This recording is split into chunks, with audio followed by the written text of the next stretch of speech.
de plata porque es momento para la entrevista.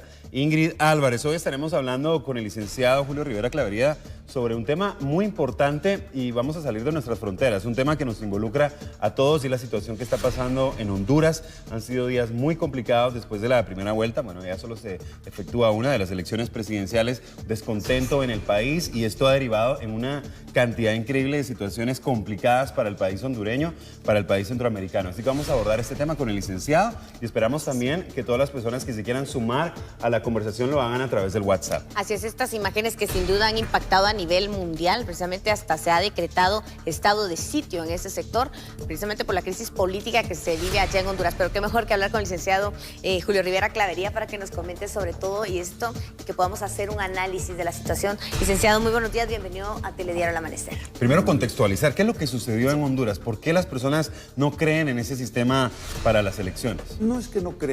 Yo creo que el gran problema surge con el planteamiento de la reelección del actual presidente de Honduras, en el que no estaban de acuerdo una gran mayoría de hondureños y de acuerdo con la información que yo tengo, pues se aprueba de una manera un poco rara, que no permite que efectivamente la gente participe y dé su opinión acerca de la reelección.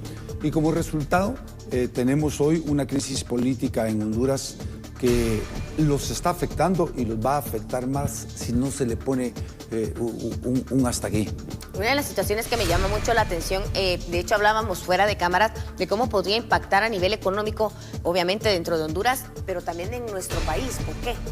Yo creo que hay que verlo desde varios puntos de vista. Uno es cómo va a afectar a Honduras la economía en lo local.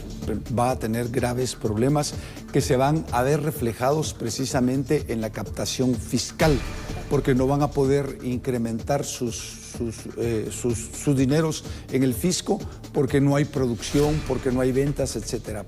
En segundo lugar, las deudas que ellos tienen con otros bancos internacionales, como el Banco Monetario, como el Fondo Monetario Internacional, como cualquiera de estos bancos.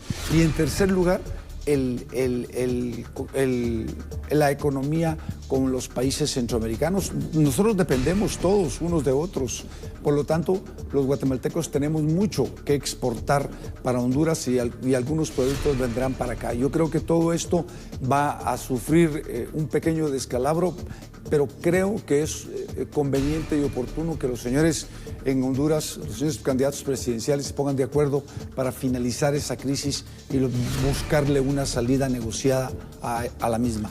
Adelantándonos un poco a lo que usted mencionaba, también podrían ocurrir temas de migración, por ejemplo, más adelante que los hondureños quieran de verdad salir del país porque la situación no se pueda controlar. Como usted decía, una crisis puede iniciar, pero ¿en qué momento se le va a poner fin? ¿En qué momento se va a frenar? Es que el problema es que todo el mundo cree que una crisis, en este caso una crisis política, puede estallar en un momento determinado. Lo que nadie va a poder determinar es en qué momento va a parar y qué es lo que ¿Qué consecuencias va a tener dentro del país. Y una de esas podría ser que efectivamente los niveles de violencia y de inseguridad se incrementen y se vean en la necesidad de emigrar los hondureños para El Salvador o para Guatemala. Eso es lamentable porque se venían trabajando en conjunto, ¿no? Guatemala, El Salvador, Honduras, y esto obviamente representaría un retroceso para los trabajos que se estaban logrando.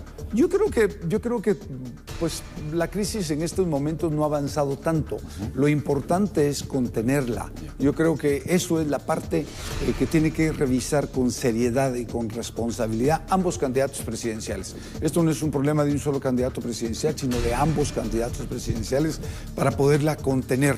Porque al final, quien asuma la presidencia va a tener graves problemas si no se contiene, porque va a tener una oposición sumamente fuerte. Es como si se realizara algo tipo efecto dominó, ¿no? Si las dos cabezas pues empiezan una guerra entre ellos, obviamente todo el mundo viene con ellos. Me llama mucho la atención cómo se confunde la protesta con la violencia y que ya estamos viendo, de hecho, varios actos vandálicos dentro de este lugar.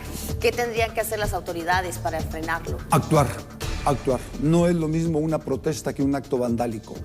El gran problema es que aquí lo que usted está viendo ahorita es actos vandálicos porque han entrado a supermercados, claro, a centros comerciales, los han vaciado y eso significa ni más ni menos que gente infiltrada que se dedica a este tipo de actividades. Están abusando, ¿no? Es correcto. Claro. Por lo tanto, la función de las autoridades es actuar para detener los actos vandálicos y efectivamente que la gente pueda protestar conforme su constitución y conforme sus leyes. Sí, es muy distinto protestar a saquear un lugar. Hemos visto imágenes, como tú decías, Ingrid, que le dan la vuelta al mundo, personas en su bicicleta llevándose estufas, plasmas. Incluso uno de los videos más impactantes es cuando las personas ingresan a un banco en Honduras y hay una imagen, justamente, el video lo vamos a reproducir en unos minutos, donde las personas que están adentro del banco de verdad están muy asustadas, atemorizadas por completo porque las personas están ingresando. Vamos a escuchar y a ver este video para que usted también lo tenga por ahí.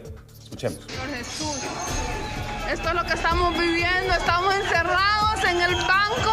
¡Ay, una piedra! ¡No! ¡Dios mío!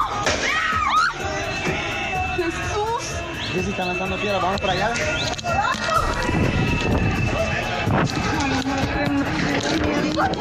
¿Cómo salimos de aquí? Padre, Señor.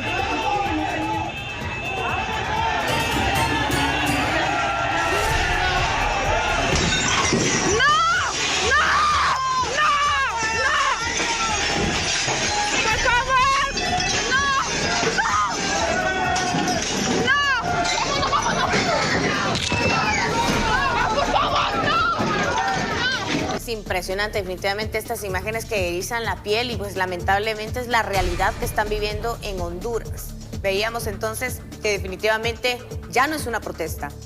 Esto se ha convertido sin duda alguna en un acto vandálico en donde muchas personas, pues como bien lo mencionaba el licenciado, se han infiltrado para también aprovechar a sacarse un negocio, como decimos acá en Guatemala, ¿no? A Y causar zozobra. Claro. Es que lo que pasa es que ese es el objetivo principal en muchos de estos casos, el actuar zozobra, generar intranquilidad, generar miedo y terror. Y lo ven ustedes en esa toma de ese banco. Yo creo que es muy problemático. Esperemos que los hondureños logren solucionarlo rápidamente, porque de otra manera ellos habían comenzado a dar pasos para salir adelante en el tema económico y en el tema de seguridad. Y yo creo que todo esto significa un retroceso. El costo para Honduras es muy alto y el costo para Guatemala lo es igualmente y para El Salvador. Para la región centroamericana, porque todos nosotros dependemos unos de otros. Y ahí es donde mencionamos nuevamente la economía, porque entre ellos están destruyendo sus pertenencias y después la reestructuración de todo esto pues va a ser grande. Justamente lo que ¿verdad? decía el licenciado, Sí. que al final el presidente le va a tocar componer todo esto y no es tarea fácil. Pero el problema no Y es lo pagan tanto, los mismos impuestos de ellos, ¿no? no es tanto el componer, es cómo hacer para que la gente se pueda reconciliar. Porque ese es el mismo problema que tenemos en Guatemala. Si no somos capaces de reconciliarnos como sociedad, es muy improbable que una sociedad pueda salir adelante. Las sociedades puedan salir adelante cuando son cohesionadas, cuando trabajan todos con un mismo objetivo y con un mismo rumbo. Por lo tanto, yo sí creo que es importantísimo que los señores candidatos, el presidente y el candidato presidencial que llegaron a la final, se pongan de acuerdo para solucionar el problema de Honduras. Al final, aquí los únicos que van a ser afectados son los hondureños. Toda la razón. Me llama mucho la atención, perdóname, Pablo, la jefa de la misión europea, Marisa Matías, ella dice que hay que tener flexibilidad para que los partidos puedan presentar impugnaciones, pero que no le parece normal que solamente se tengan 2 días. ¿Cuánto debería ser entonces el tiempo estipulado? Pues normalmente son 3 días para que usted pueda plantear sus impugnaciones. Lo que sucede es que aquí en Honduras efectivamente posiblemente no han tenido la capacidad, el Tribunal Supremo Electoral, para poder ir solucionando los problemas que los mismos partidos han propuesto. Pero yo estuve también oyendo algún tipo de comentarios que dieron los mismos hondureños y que dio CNN, y ellos planteaban que efectivamente ningún partido político de los 2 que llegaron a la final habían planteado al Tribunal Supremo Electoral algún acta que haya sido manipulada o que haya sido fraudulenta y que tuviera contradicción con los datos que ofreciera el Tribunal Supremo Electoral. Por tanto, no tienen nada. Yo creo que esto es más que todo parte de una confrontación ideológica o de una confrontación política producto de llegar al poder. Y es correcto que luchen por el poder. Es correcto porque ese es el objetivo de la política, sí, pero sin afectar los intereses del pueblo hondureño. Me recuerda aquel refrán de confunde y reinarás. Aparte, lo que usted comentaba, nos llama mucho la atención esta crisis de la que usted habla, porque la sociedad en Honduras se encuentra completamente dividida, completamente partida, y el objetivo tendrá que ser ese, ¿no? Reconciliarse y también volver a creer en ese sistema. Yo creo que el sistema democrático es el mejor sistema político y de vida. Es decir, si uno analiza la historia, se da cuenta que como el sistema democrático, de verdad no hay otro. Por malo que sea, es perfectible. Se puede ir perfeccionando en el camino. Pero yo creo que todos tenemos que aprender a vivir en democracia. Vivir en democracia significa respetar la ley, respetar la libertad y sobre todo respetar la justicia. ¿Podría Honduras llegar a parecer una situación como la de Venezuela? Pues yo quisiera creer que no. No, yo estoy seguro que no. Yo creo que la solución la van a tener que encontrar en los próximos días, porque el deterioro económico que puede tener Honduras los puede conducir a una problemática social y política mucho más grave si no lo contienen rápidamente. ¿Qué podríamos tomar nosotros los guatemaltecos como ejemplo de lo que está sucediendo en Honduras? Yo creo que el ejemplo lo tiene que tomar primero el Tribunal Supremo Electoral, que efectivamente hay que dar la información con toda la celeridad del caso para evitar que la gente pueda estar maquinando cosas. Segundo, que los partidos políticos y los candidatos presidenciales que se presenten en la contienda electoral entiendan que quien gana la elección por diferencia de votos, por mínima diferencia de votos, pues es el ganador. Y en segunda vuelta, en el caso de Guatemala que hay segunda vuelta, pues esto facilita mucho más las cosas. Y en tercer lugar, creo yo que es oportuno que la población entienda que ir a elegir a un candidato presidencial o ir a elegir a un diputado o a un alcalde debe de hacerse con responsabilidad. Yo creo que ahí depende también mucho de nosotros, licenciado, y vemos, de hecho, cómo lamentablemente en muchos lugares no se desconoce de quiénes están en las papeletas, ¿no? Así es. Y es lo que podría haber sucedido en este sector también, ¿no? Muchos votan solamente por el favorito y no se dan cuenta en realidad que son diferentes. Por la cancioncita, decían. Claro, también.